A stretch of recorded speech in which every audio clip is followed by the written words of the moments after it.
ever have the feeling that you're being watched? In the shadows of suspense, a master of his correct. A refuge constant, always a piece of... Senhor presidente, senhores deputados, todos reconhecem, ou dizem reconhecer, que a maioria das Forças Armadas não compactua com a cúpula militarista que perpetua violências e mantém este país sob regime de opressão. Creio haver chegado, após os acontecimentos de Brasília, o grande momento da união pela democracia. Este é o meu momento do boicote. As mães brasileiras já se manifestaram. Todas as classes sociais clamam o cessar da violência. No entanto, isso não basta.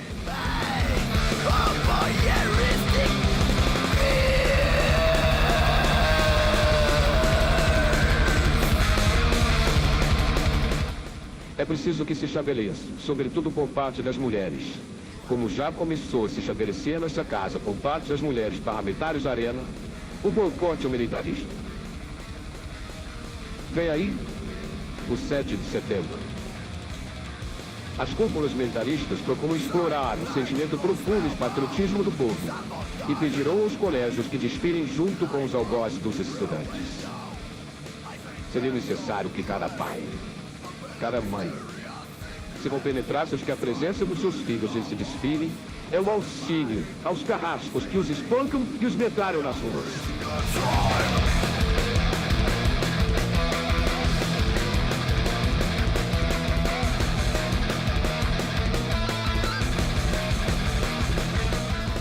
Portanto, que cada um boicote esse desfile. Esse boicote pode passar também, sempre falando de mulheres, as moças, aquelas que dançam com cadetes e namoram jovens oficiais. Seria preciso fazer hoje no Brasil o que as mulheres de 1961 repetissem as paulistas aliadas em Guarda e recusassem a entrada à porta de sua casa aqueles que vilipendiam a esta. Recusassem a aceitar aqueles que silenciam e, portanto, se apreciam.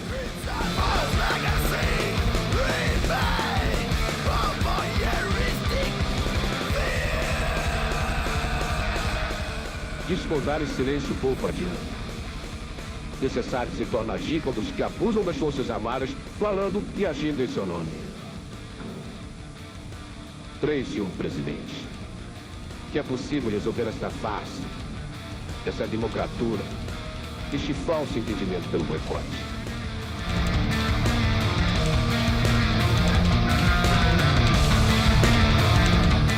Enquanto não se pronunciarem silenciosos, todo e qualquer contato entre civis e militares deve cessar, porque só assim conseguiremos fazer com que esse país volte à democracia.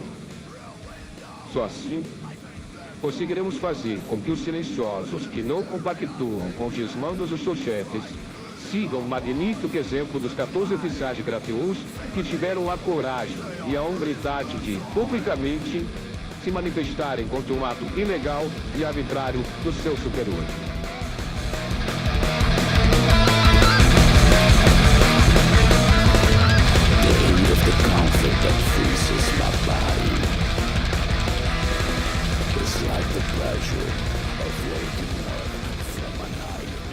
É com verdadeira violência aos meus princípios e ideias que adoto uma medida como essa.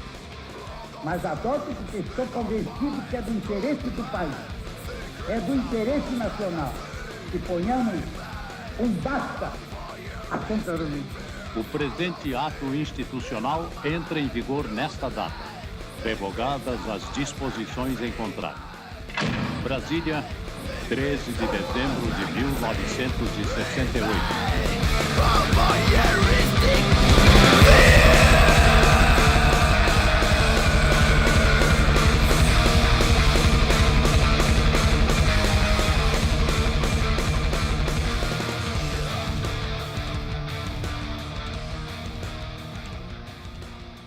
Um documento secreto da Agência Central de Inteligência Norte-Americana, a CIA, revela que o ex-presidente do Brasil, Ernesto Geisel, autorizou o assassinato de opositores do regime militar. A transcrição do documento está disponível em um site do governo dos Estados Unidos. O texto foi escrito pelo então diretor da CIA, William Colby, e endereçado a Henry Kissinger, secretário de Estado norte-americano na época. Colby fez um relato sobre uma reunião entre o general Ernesto Geisel, recém-possado na presidência, e 3 generais assessores em 30 de março de 1974. No encontro, Geisel foi informado pelo general Milton Cruz da execução sumária de cerca de 104 pessoas no Centro de Informação do Exército durante o último ano do governo do general Emílio Médici. Um dos presentes defendeu a manutenção da política. O memorando revela que Geisel informou ao general João Batista Figueiredo, chefe do Serviço Nacional de Informações, SNI, que a política deveria continuar. Segundo o diretor da CIA, ficou acertado que quando fosse preso alguém classificado como subversivo perigoso, o general Figueiredo deveria ser consultado e daria a aprovação final.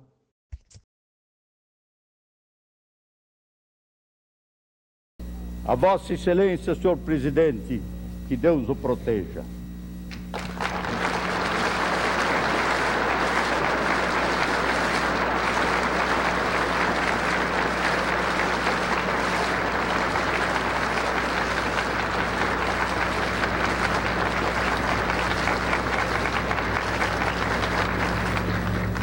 Após suas palavras, Sua Excelência, o senhor Presidente da República, Ernesto Geisel, cumprimenta o presidente empossado, João Batista de Oliveira Figueiredo, e transmite-lhe a faixa presidencial.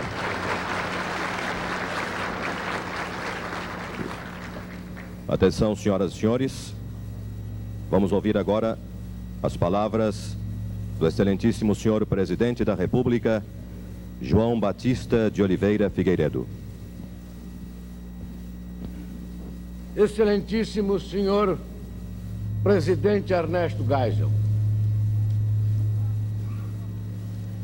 os passos de Vossa Excelência, eu os acompanhei em toda a minha vida. Para mim, Ernesto Geisel sempre foi exemplo de virtudes militares e cívicas a seguir e emular.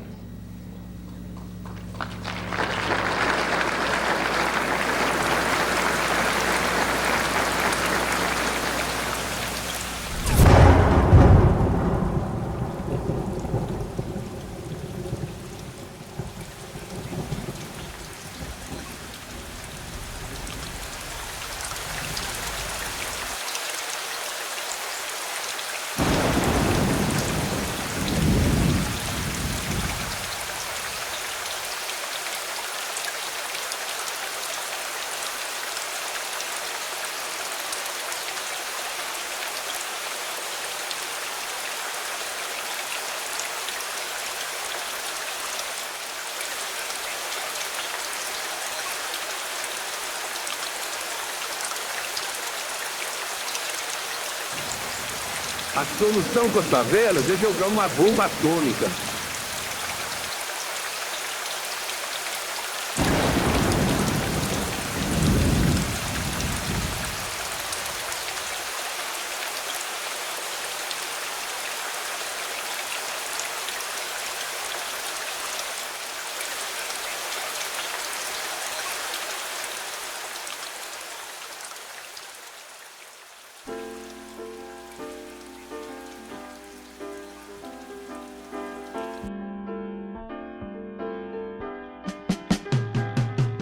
Vendaval, carrossel, segue a vida a rolar. Pé na estrada, pó de estrela. Belo Horizonte, Minas Gerais. Em tempo de festa e otimismo, assistirá logo mais a posse do novo governador Francelino Pereira dos Santos, com renovadas esperanças de progresso e ordem social e a certeza de uma administração eficiente, voltada sobretudo para o bem comum.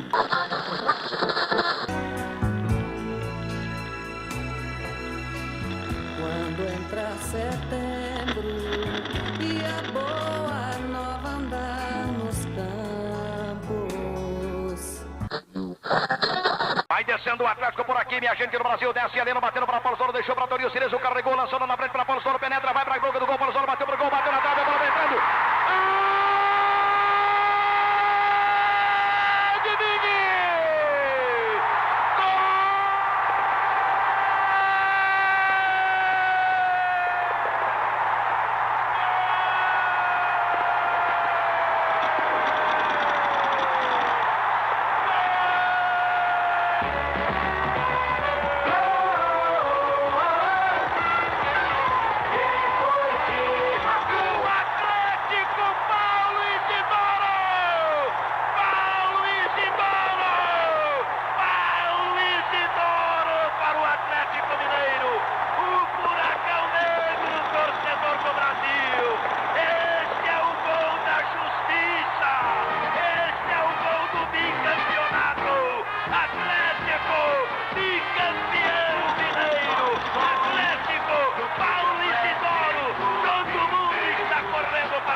No muro do Sacré-Cœur, de uniforme e olhar de rapina, nossos bailes no clube da esquina, quanta saudade.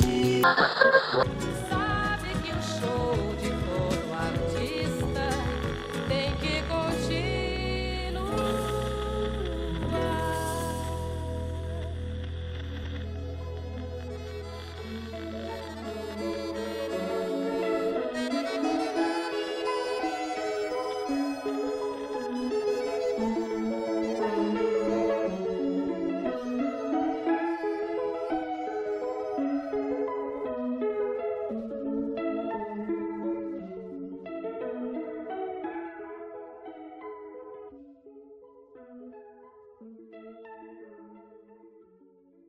É importante compreender que Belo Horizonte havia se tornado um dos principais centros de oposição ao regime militar no país. Impressionante o grau de organização da sociedade civil oposicionista ao regime militar em Belo Horizonte em 1979. Havia, nos bairros populares, nós estávamos no auge das comunidades eclesiais de base. Havia associações de bairros sendo construídas, em algumas regiões de Belo Horizonte, federações de associações de bairro. Havia um movimento contra o aumento do custo de vida, organizado também em vários bairros de Belo Horizonte. Além disso, era muito forte o movimento cultural na cidade. Vamos nos lembrar que aqui é a sede do Clube da Esquina, que está desde o final dos anos 60 produzindo canções brasileiras da melhor qualidade, elevando a consciência dos brasileiros em torno da democracia, da luta pelas liberdades e pelos direitos humanos. Belo Horizonte, infelizmente, se tornou, nesse período, a capital dos atentados terroristas de direita contra as organizações democráticas que eu estou falando. Os principais alvos eram a Dona Helena Greco, o Comitê Brasileiro pela Anistia, o nosso jornal Em Tempo, que foi destruído com ácido, teve a sua sede destruída com ácido. As bancas de revista do jornal, várias foram explodidas de madrugada para não venderem jornais da imprensa alternativa, como eu descrevi, que eram muito fortes por aqui. E se faziam atentados a bombas, ameaças anônimas. Eu mesmo fui ameaçado de morte no período, junto com a Dona Helena Greco e o deputado federal Genival Torinho, então do PDT. E foi instalado, inclusive, na Assembleia Legislativa, uma CPI sobre os atentados terroristas em Belo Horizonte, porque esse fato era extraordinário em todo o país. Aqui estava se concentrando os principais atentados terroristas da extrema-direita no país nesse período. Havia, em Belo Horizonte, registrou-se no ano de 1979, como em nenhuma outra capital do país, um ciclo de greves importantíssimo, porque se São Bernardo do Campo, as greves de São Bernardo do Campo, históricas de 78 e 79, serviram para furar o cerco do regime militar ao movimento sindical. No dia 1º de maio de 1979, nós vivêssemos o momento maior da classe trabalhadora brasileira.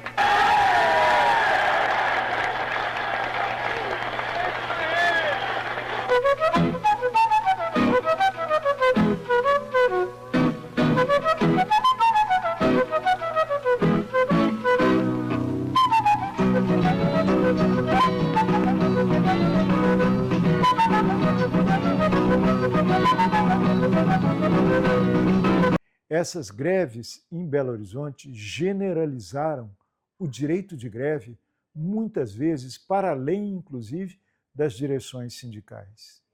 Nós nos lembramos que houve duas greves importantes dos metalúrgicos de Belo Horizonte e Contagem, houve uma greve dos bancários, houve uma greve dos professores da rede pública, de âmbito até estadual, mas com centro em Belo Horizonte, houve uma greve das comerciárias, das trabalhadoras do comércio, houve uma greve das trabalhadores na fábrica da Souza Cruz.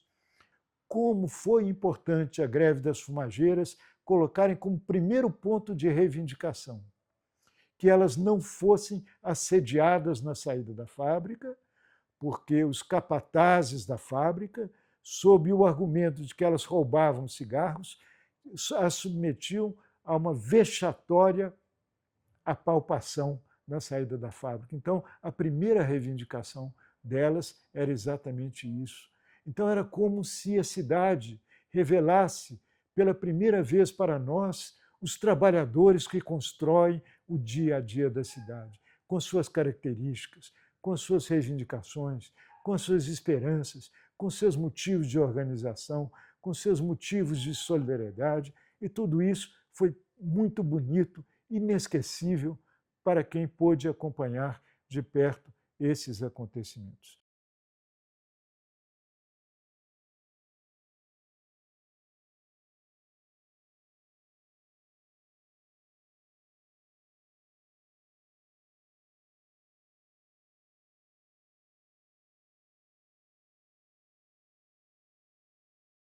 No semestre de 77, eu abandonei a Universidade Católica e passei a dedicar mais a um trabalho no movimento operário. Então, eu trabalhei um período em Betim, e em Betim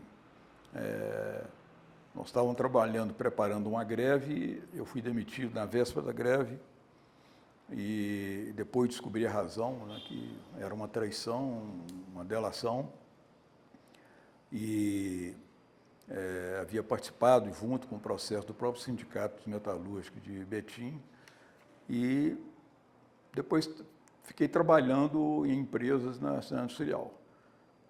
E durante todo esse período a gente desenvolveu um trabalho muito grande, havia muitas organizações que atuavam de forma também clandestina no movimento operário, e nesse período, mais ou menos, eu ingressei no movimento revolucionário 8 de outubro.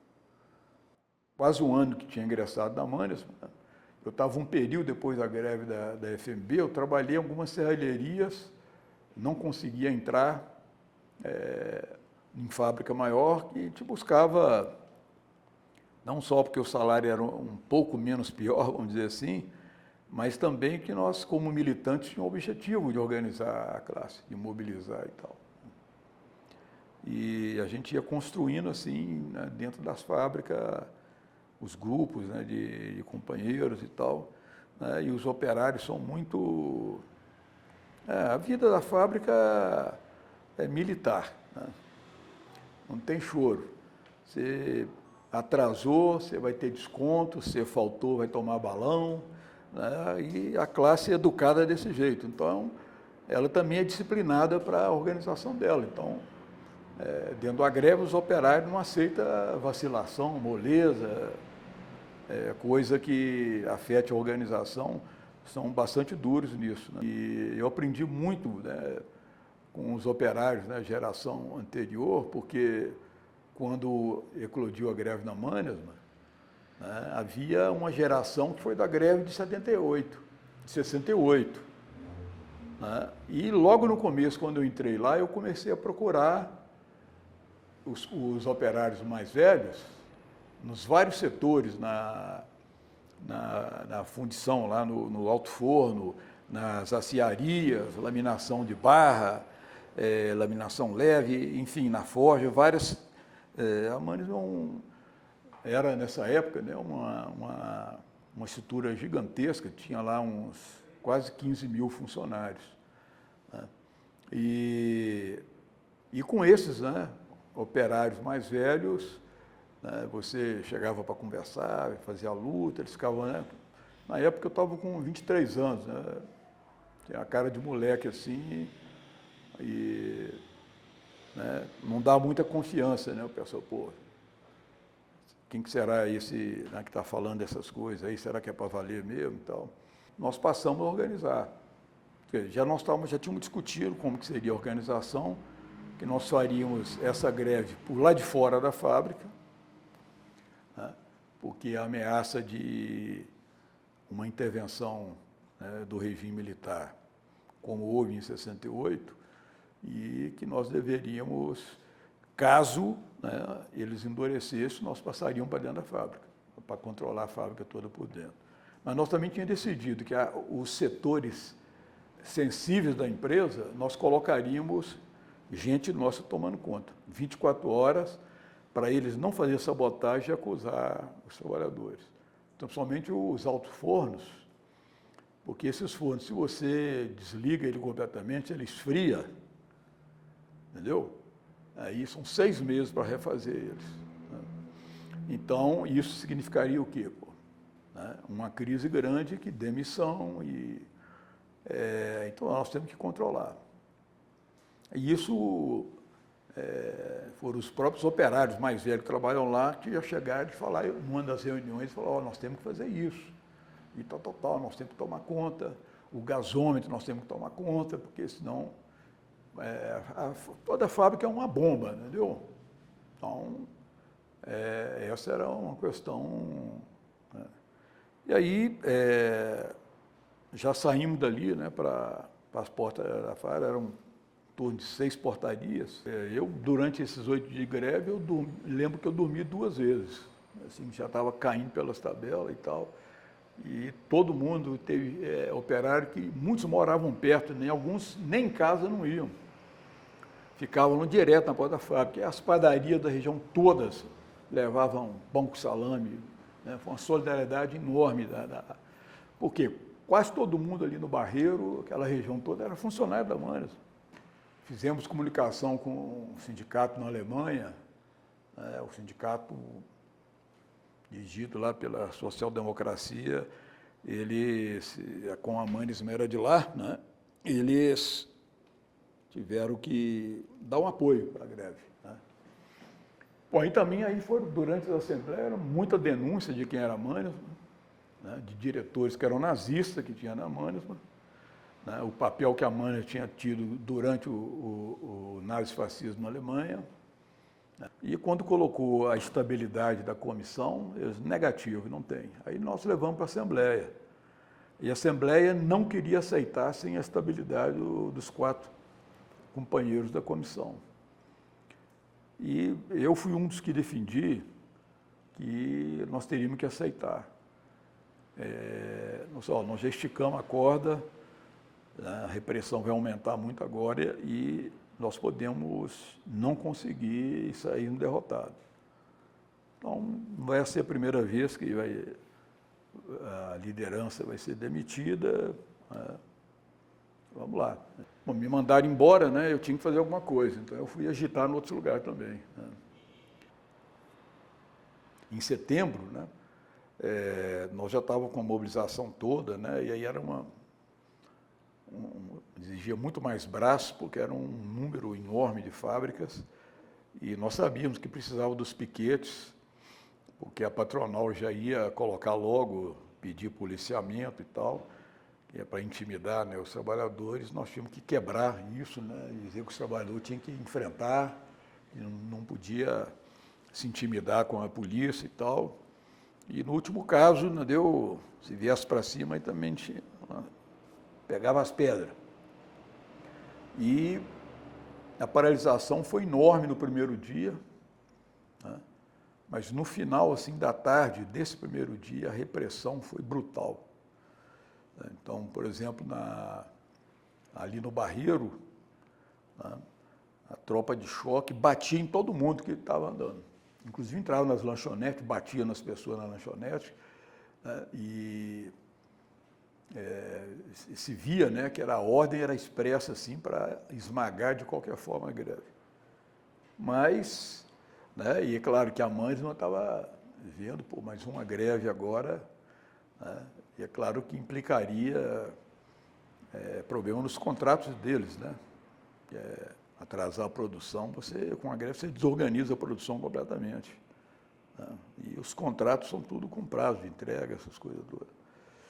E aí ela julgou com tudo, né? Então foi uma repressão muito grande. E muitas prisões, né? Mas ninguém mais tinha medo de coisa nenhuma mais, entendeu? Então, os operários enfrentando na mão, os caras com cacetete, com o diabo, enfrentando. E nós aumentamos também a nossa forma de autodefesa, porrete, pedra, entendeu? Então, tem uma guerra campal ali no Barreiro de Baixo ali, que não foi só o operário que levou paulada, não, o povo, não, entendeu? Saiu muito polícia com o braço quebrado lá, porque uma porretada de um operário, não é só uma relar, não, né? Tínhamos um grupo, né, que nós chamávamos de Marreta. Esse grupo tinha trabalhadores de várias categorias, né? Muitos eram da construção civil, porque era da nossa turma nos bairros, né, que a gente morava, se organizava com time de futebol, atividade cultural, música, roda de samba, tinha muita coisa, capoeira, que nós desenvolvíamos nesses bairros, né, que aglutinava o que nós chamávamos de trabalho de bairro, né, e tinha tecelão, né, enfim, motoristas. Então o Marreta foi criado, né, aí nos finais dos anos 70, e depois da greve da Mandes, a gente assim, espalhou mais, né, e atuamos praticamente, esse grupo atuou praticamente em todas as greves que ocorreram. Nós ficamos sabendo que estava tendo uma mobilização dos motoristas de ônibus. E na época a gente vivia no bairro Confidentes, e aí nós levantamos cedo, né, um grupo nosso lá, e começamos na Avenida Amazonas, lá em frente à antiga RCA, que era uma empresa de componentes eletrônicos, na Avenida Amazonas, e começamos a parar os ônibus, né? Te dava o sinal, o motorista parava, estava com as pedras desse tamanho na mão, falava: motorista, não sai não. A gente fazia um discurso para os trabalhadores: desculpa, mas nós estamos em greve, então pedi vocês para descer, porque o ônibus não vai rodar mais não. Enquanto isso, os outros companheiros lá furavam o pneu lá. Aí fura vários pneus para não poder rodar. E quando o motorista não queria parar, metia pedra no para-brisa, né? Aí nós fomos a pé até no centro da cidade, até no centro de Belo Horizonte, parando o ônibus e tal, e começou a aparecer polícia, né? Nós estávamos chegando perto do Colégio Santo Agostinho, ali tinha um trocamento ali que nós vamos segurar aqui agora. Aí nós ficamos sabendo que estava tendo uma assembleia, na Assembleia Legislativa, A gente conhecia, ele chamava Alexandre, o que estava puxando a mobilização, era fora do sindicato. E já estava com negociação com a patronal. E a patronal não aceitava aumentar, dar nenhum aumento. E na época os cobradores eram tudo criança, né? E tinha um parquinho lá em frente à Assembleia Legislativa. Nós fomos chegando na Assembleia, tinha um bolo lá na frente, lá, que era os motoristas em reunião, e aquele tanto de menino brincando lá no parquinho. Aí nós fomos lá, escutamos a conversa lá, aí eu voltei lá com os companheiros lá e chamei os moleques, os cobradores, vem cá. Ó, vocês estão aqui balançando aqui, ó, eles estão acertando de fechar um acordo só de reajuste para os motoristas e vocês vão ficar de fora. Aí os meninos ficavam bravos, né? Eu falei, vamos fazer o seguinte, vamos descer e vamos continuar parando os ônibus aí. Não vamos aceitar vocês ficarem de fora, não. Aí fomos para o centro da cidade, aí foi dessa vez que eu fui preso lá no centro da cidade, que aconteceu isso que eu falei lá na Polícia Civil, lá que os caras também estavam... Mas, aí no final, os cobradores ficaram sem o reajuste deles, né? Então foi uma greve meio relâmpago assim tal, e poderia ter sustentado e ter tido levado para o sindicato, porque o sindicato ia ter que assumir, né? E teria um resultado melhor.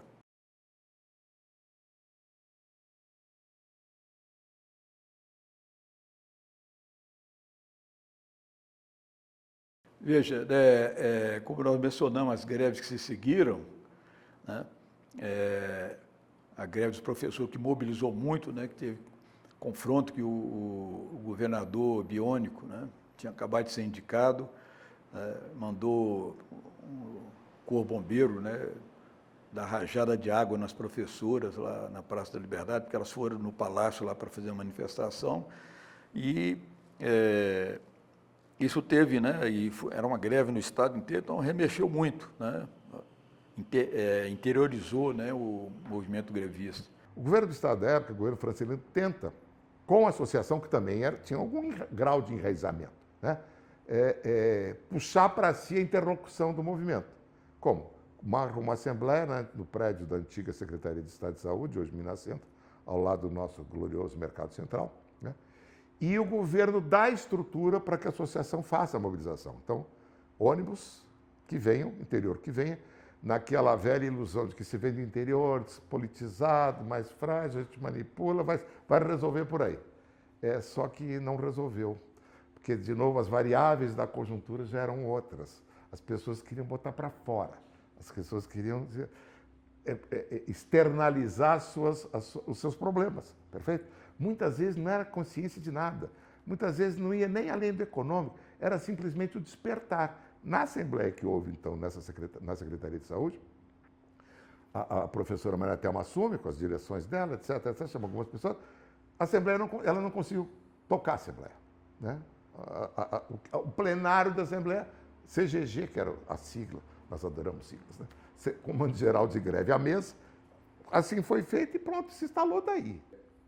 As escolas, as diretoras de escola da época, tinha uma expressão, era a minha escola, os meus alunos, as minhas professoras.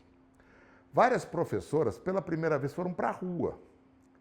O ir para a rua e enfrentar a polícia de dar de dedo significou que elas conseguiram, num tempo determinado, a vida é assim, às vezes você avança, mas recua. Mas naquele momento, houve eu não diria a palavra coragem, talvez alguma coisa mais funda do que coragem, dizer assim, eu posso discordar da minha diretora, eu posso peitar a minha diretora, mas eu posso discordar do meu marido, eu posso peitar o meu marido.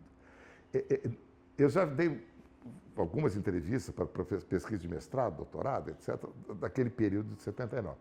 Talvez faltasse muito, mas muito na área de educação. Talvez faltasse muito na área de sociologia, né? Quantos casamentos foram desfeitos naquele período? Porque você fazia acampamento.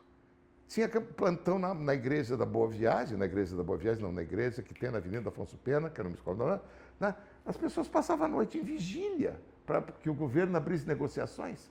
Então, foi muito mais fundo que pura e simplesmente uma campanha salarial reivindicatória, uma greve por salário. Tinha dimensões outras que eu acho que a gente tinha que, com cuidado, com cautela e com pesquisa, isso tudo refletir a respeito. 79 foi isso, abriu essa porta, né? E ao abrir essa porta, próximos passos vieram. No futuro, por exemplo, o que era só um movimento vira um sindicato, uma instituição solidificada, organizada, com direção, etc. Mas eu diria que o grande recorte foi esse. No ano de 79, o ano da greve aqui, o prefeito de Belo Horizonte, Maurício Campos, o governador do estado, Francelino Pereira, eram o que nós chamávamos jocosamente de governadores e prefeitos biônicos.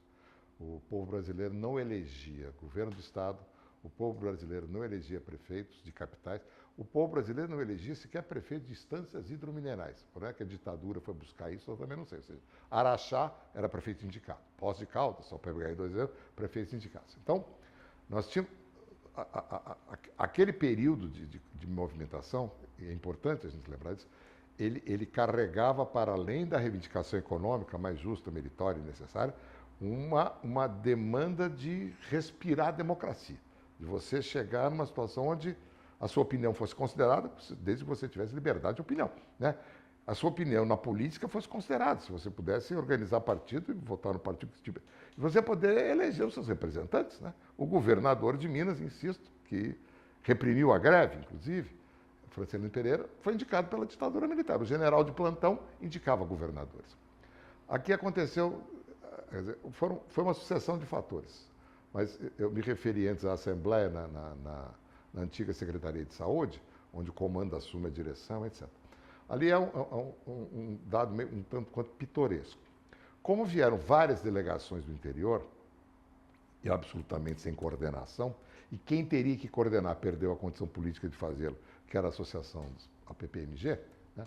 Várias pessoas permaneceram, a Assembleia se encerrou, decisões foram tomadas, encaminhamentos foram decididos, algumas pessoas ficaram lá. As pessoas que lá ficaram decidiram por um acampamento, vigília, assédio, Assembleia, não me perguntem não, porque eu lá não estava, né?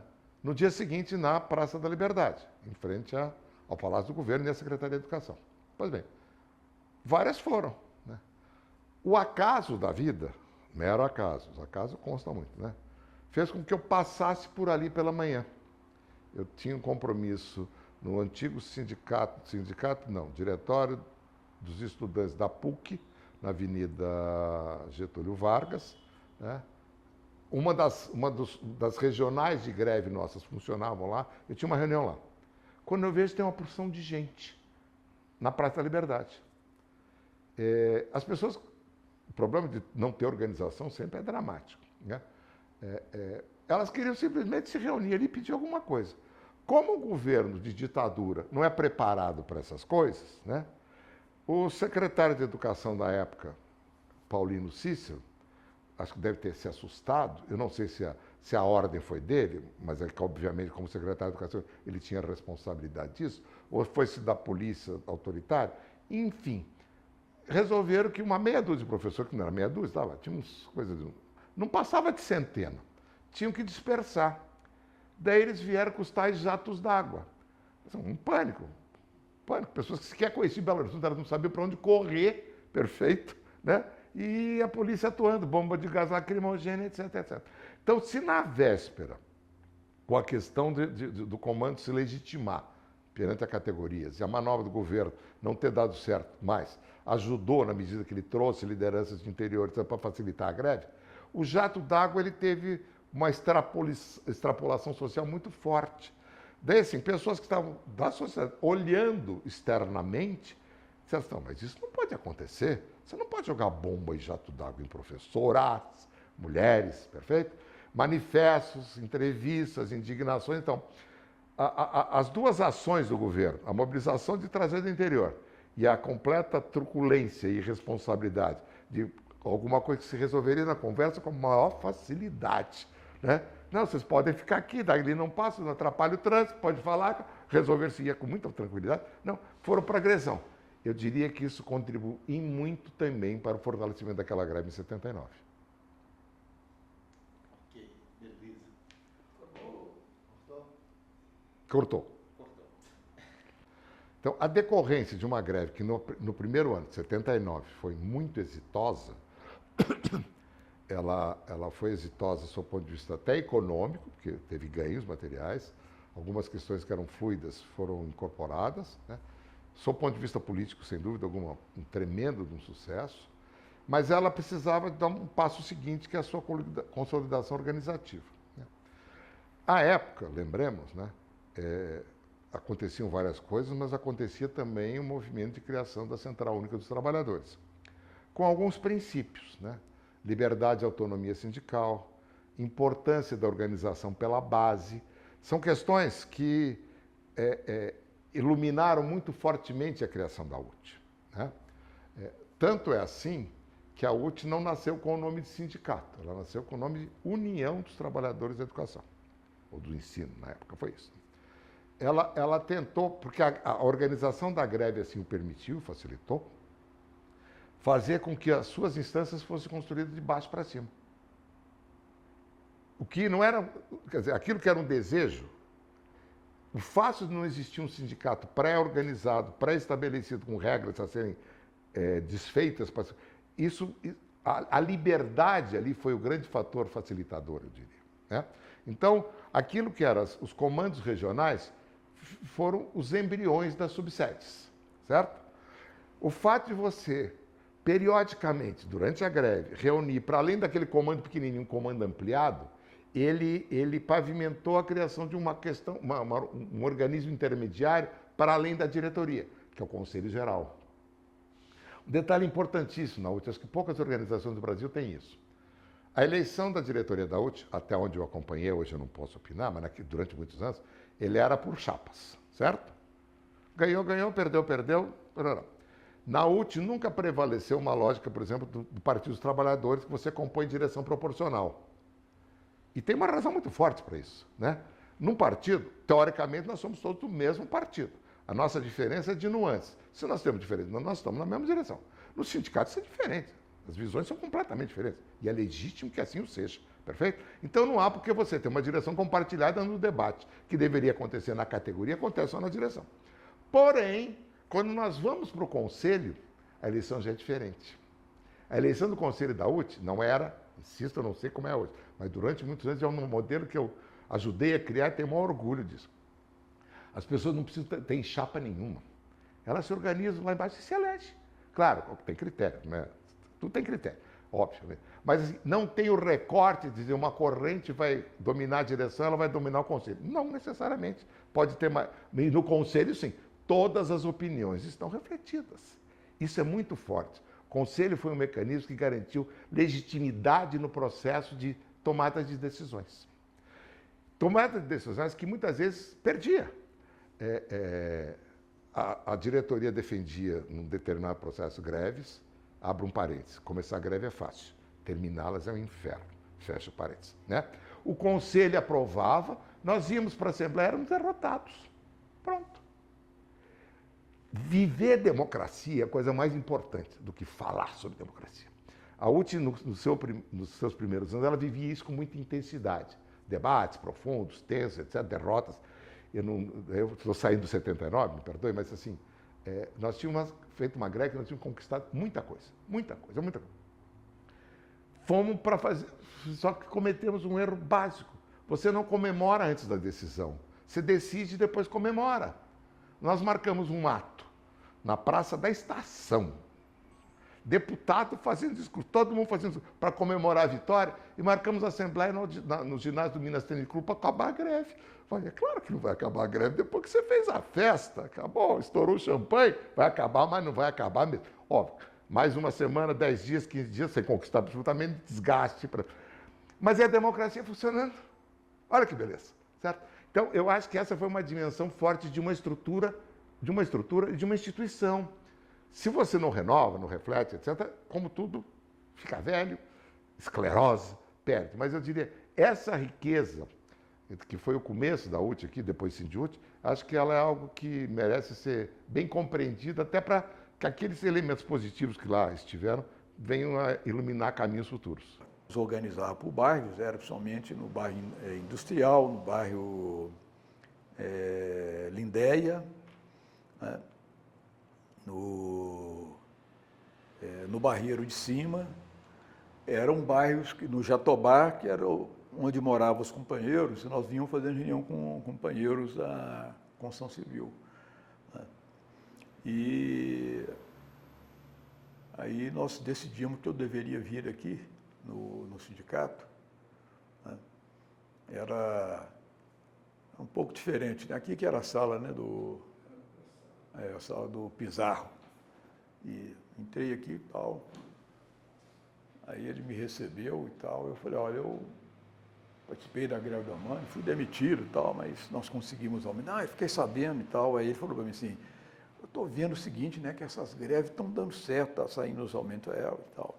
Eu falei, por que você não chamou uma assembleia aí, olha, os trabalhadores aí, o salário é muito baixo aí da construção e tal. Eu falei, eu vou fazer mesmo. Eu vou convocar para domingo porque é o dia que folga dos trabalhadores. Aí convocou, isso devia ser uma segunda ou terça-feira, convocou, marcou a assembleia para o domingo. E no domingo nós baixamos aqui, tinha, sei lá, quase 100 pessoas, que era basicamente dos bairros e gente que ele chamou também. Foi no salão embaixo aí, e aí já estava com esse espírito, né, de greve, todo mundo falava, greve, tem que parar, esse negócio aí e tal. E os trabalhadores da construção civil, toda gente vindo do campo e tal, e falaram, nós temos que chegar e arregaçar logo tudo, entendeu? Porque ou vai resolver ou não vai e tal. E aí nós marcamos, olha, vamos marcar um ponto de encontro que tem os piquetes, né? E nós separamos vários grupos para fazer piquete. Tinha uns 10 grupos. E separamos setores, né, onde tinha mais construção. E os 2 piquetes maiores eram para as 2 grandes obras, era o BH Shopping e o Mineirinho. E marcamos a Praça da Estação. Então, aí o que nós paramos, vamos fazer um arrastão e vamos para a Praça da Estação. Né? Aí nós vamos procurar um lugar para fazer uma assembleia, né, para a gente não deixar o negócio descontrolar. E aí foi impressionante, né? Porque a adesão era total. Inclusive nos andaimes lá no Mineirinho, e tinha uns lá de baixo lá que não descia, aí o pessoal, uns lá pegaram um martelo, vamos lá ver se vocês não saem de lá. Aí subiram tudo com os martelos na mão, né? Chegou lá e falou, eu não estou entendendo, eu estava tudo trabalhando, eu não estava entendendo. Eu não sei se era verdade, se eles ficaram com medo. Ele falou, não, nós já estamos indo, tal, vamos lá, para parar. Aí viemos, né? Eu falo que eu estava nesse piquete, aí fomos parando tudo é obra que tinha, pequena, grande, o diabo. Não, é greve da construção civil, bora. Sei que lá pelas 9 horas da manhã tinha mais de 30 mil operários na Praça da Estação. Um monte de gente, né? E todo mundo com aquele ânimo, né? Aí aparece um taxista, que era os táxis amarelos ainda, aí o pessoal estava num lugar assim, ele ficou buzinando para sair, e o pessoal falou, não, rapaz, aqui quem está mandando aqui hoje é nós, dá a volta e passa por lá. Aí o cara veio com um táxi e empurrou. Na hora que ele bateu em algumas pessoas, o pessoal caiu em cima. O pessoal caiu em cima e falou com ele, sai daí que vão tacar fogo. E ele não queria sair do carro, aí arrancaram ele lá de dentro e tocaram fogo no táxi. Viraram o táxi de perna para cima e tal. Aí daí a pouco chega o quê? Chega a polícia. Aqueles caminhão antigos, que os policiais, um de costas para o outro sentaram assim, né? Tudo... a polícia antes era só com cacetete na mão, eles não tinha essas carapaças que eles têm hoje, né? Elmo e armadura e tal. E eles chegaram quando eles entraram, assim, 2 caminhões engolidos pela massa, aí eles desceram do caminhão, assim, ficaram tudo pianinho, né? Não fizeram nada. E aí eu encontro com o Pizarro, com o nosso grupo, assim, encontrando com o Pizarro, ele com um megafone querendo falar, ele falou, ninguém vai te escutar com isso aqui não, esse megafone, isso aí. Nós temos que arrumar um lugar para... Eu falei, mas o Maurício Campos não liberou lá o ex-campo do Atlético. Eu disse, não liberou, nós entramos assim mesmo, senhor. Nós temos que parar, se a gente não fizer isso, vai ser pior. Entendeu? O que vai ter de provocação ali, ó, o pessoal já... Qualquer pessoas que chegar aí, entendeu? Empurrando a massa aí, entendeu? Vai ser linchado. Entendeu? Nós temos que controlar isso aí e tal, vamos para lá. Ele, então se não tem jeito, aí subiu a passeata. Né? É engraçado que chegou um caminhão da Coca-Cola, daqueles também que eram com as grades assim, e aí já pulou uns 2 trabalhadores em cima, quem quer Coca? Aí comer aquelas litrão assim de vidro, né? Jogando, o pessoal pegando. E o motorista falou, da Coca-Cola, falou assim, beleza, pode pegar aí e tal. Hoje vai ter. Quando subiu a Amazonas, desde o começo os prédios ganham papel picado, né? E o pessoal tudo gritando, greve e tal. E chegou na Praça 7 ali, já tinha os peão tudo assim nas esquinas, entendeu? Já com apito, entendeu? Controlando o trânsito, entendeu? E foi andando, tinha que sair da frente, né? Eu sei que uns 3 carros que, ou porque a pessoa ficou assustada, ou o que for, era igual pegar um negócio assim e jogar para lá, jogar para a calçada, para o lado. A força brutal, né?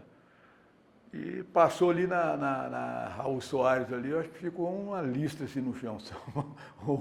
O grupo passou subindo ao Olegário Maciel e nós estávamos bem na frente assim, chegamos lá, estava fechado, né? Portão. Só vamos quebrar esse troço tudo aí. Batemos de porretada lá até quebrar a corrente, abriu. Estava tendo uma reforma lá, estava cheio de cavalete, material de construção. Aí a massa foi entrando. Aí o que aconteceu? A polícia, eles receberam a notícia que a tropa estava engolindo, inclusive foi engraçado, daqui a pouco chegam os 2 caminhões da PM que tinha ido para a praça, só que não tinha um soldado em cima. Tudo eram os operadores da construção civil todos sentados no lugar da polícia. Os polícias vieram a pé, andando atrás do pessoal. Aí eles vieram com violência assim no final, mas eles apanharam tanto, aí sumiram. Nós estávamos fazendo assembleia dentro do campo, de repente já estava todo mundo dentro do campo do Atlético, esse campo do Atlético. Aí começou a cair bomba lá dentro. Primeiro, eles jogaram algumas bombas, bateram nos transformadores que tinham lá e deu aqueles tiros lá. E tirou a atenção da Assembleia e aí começou a cair bomba de efeito moral, né, e de gás lacrimogêneo dentro do estádio. Aí nós falamos, todo mundo para fora agora. Aí quando saiu, assim, o ex-campo da terra estava aqui, né? Aqui está a avenida. Né? Quando saiu todo mundo para fora aqui, já estava várias filas da tropa de choque aqui. Ó. Né? E aqui embaixo tinha uma quantidade menor. Aí nós já saímos com uma turma grande onde tinha poucos policiais, fomos para cima dos policiais, que eles eram um bolinho para o tanto de gente. Aí eles se mandaram a pé, sumiram, saíram em correria para lá e tal. Aí quando formou a polícia começou a fazer linhas assim, ó, tudo com cacetete na mão, várias linhas, foi um negócio de instinto, né? Os operários começaram a fazer a mesma formação. Só que aqui eram milhares de pessoas, né? E foram fazendo aqui tanto de linha assim e tal. E eu lembro que eu estava assim numa 3ª ou 4ª fileira, que eu tinha ido lá atrás com os companheiros, e quando voltamos assim, porque nessa época a gente era muito seguido, principalmente pela P2. Então a gente andava sempre assim, dando cobertura um para o outro, né? Não ficava catitu fora da manada, não, que era perigoso. E quando eu olhei assim, já as linhas dos operários já estavam andando. Andando, foi embalando e começaram a correr. Aí o comandante mandou a polícia vir para cima. Aí só viu paulada, né, os cacetetes, pá, os peões aparando o braço, tomando. Nós saímos com uns 30 cacetetes na mão desse primeiro enfrentamento. E arrancava na mão, jogava a polícia no chão, porque tinha um cordão aqui preso, né? Arrancava. Eu lembro que a gente tinha até pouco tempo guardado um desses cacetetes lá, que era troféu de guerra desse embate lá. Aí eles não aguentaram e começaram a correr. Né? Quando eles correram, né, a massa ficou assim parada. Né? Só que alguns correram. E esse grupo que correu, o Horacílio estava num dos primeiros na frente. Né? E quem atirou foi um oficial, foi um tenente. Né? E ele não tinha razão para atirar, porque se fosse a massa toda, podia falar, ele estava apavorado e atirou para poder ver se o pessoal não pegava ele. Né? Mas ele atirou assim, para atingir mesmo, no grupo. Né? E a tropa dele, ele ficou, a tropa passou por trás dele. Né? E aí, quando o Horacílio correu, os outros que estavam com ele correram também por causa dos disparos. E nem viram que ele tinha caído. Né? Aí nós gritamos, pega o companheiro, entendeu? Quando o pessoal foi correndo, uma tropa correu e arrastou o corpo do Horacílio. Né? E eles fizeram uma barreira, como eram poucos, né, que tinham corrido, sumiram com ele para lá. Né? E nós não sabemos exatamente até hoje, entendeu? Se outros companheiros foram feridos, se morreram ou não, porque a confusão era tão grande. Né? E o que foi noticiado é que chegaram um monte de soldados no pronto-socorro com o braço quebrado, com cabeça sangrando lá e tal, que foi desse primeiro entrevelo que aconteceu. Pô, que era uma estupidez deles, entendeu? Umas 3 filas de samango, entendeu? Só com um cacetete na mão, pô, com uma massa de milhares, entendeu? Eles podiam bater nesse, os outros iam chegando, entendeu? Ia acabar com eles, né? Aí eles mandaram a cavalaria. Né? A cavalaria tentou e era um contingente de massa tão compacto, entendeu? Que os cavalos assustavam, não conseguiam entrar. E os caras com espada na mão, né? Eles iam fazer um piseiro tremendo lá, mas como não conseguiram entrar, entendeu? Deram ordem de sair e tal. A partir, ao que nós voltamos para dentro do campo, para continuar a assembleia, a gente viu um monte de garrafa, era uma cachaça 3 fazendas correndo assim.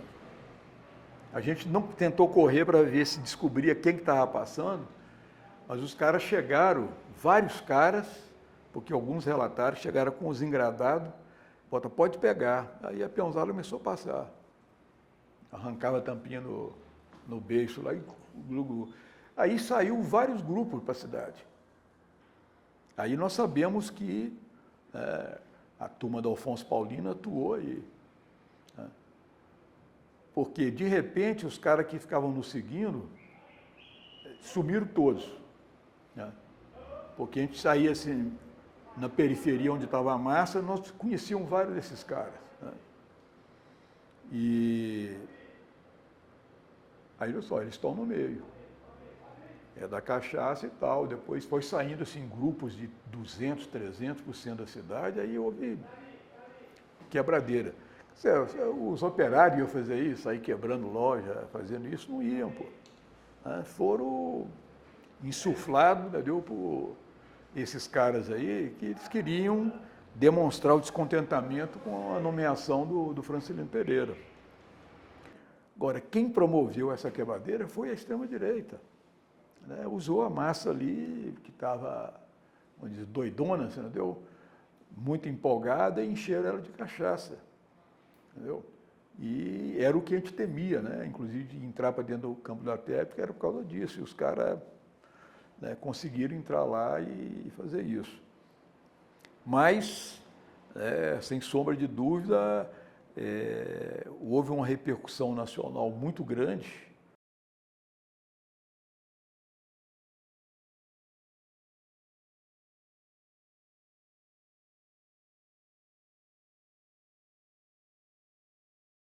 Gente, não houve um retrocesso na democracia? Não. Que retrocesso? Coisa nenhuma. Que retrocesso? É constitucional.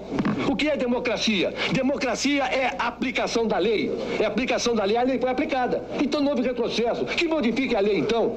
Que retrocesso? Coisa nenhuma. Isso aí é reproduzido em centenas de jornais, atinge milhões de brasileiros, uma única fonte dizendo falsidades. Atinge milhões de brasileiros e mais ainda, cada jornal reproduz como se fosse uma notícia notícia sua. Vale dizer, sai de uma maneira no jornal, sai de outra maneira no outro jornal, e isso aí fica espalhado no Brasil todo. Fonte uma única e falsidade. Por que não foi aplicada a lei de imprensa?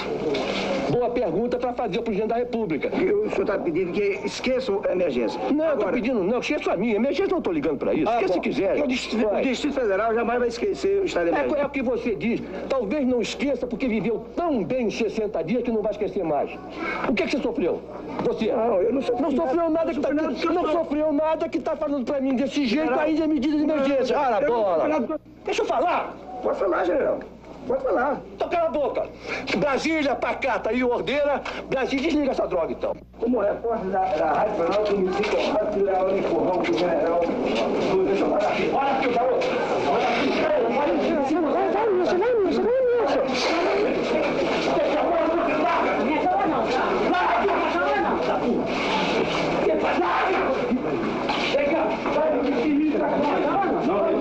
Mete a mão, tá?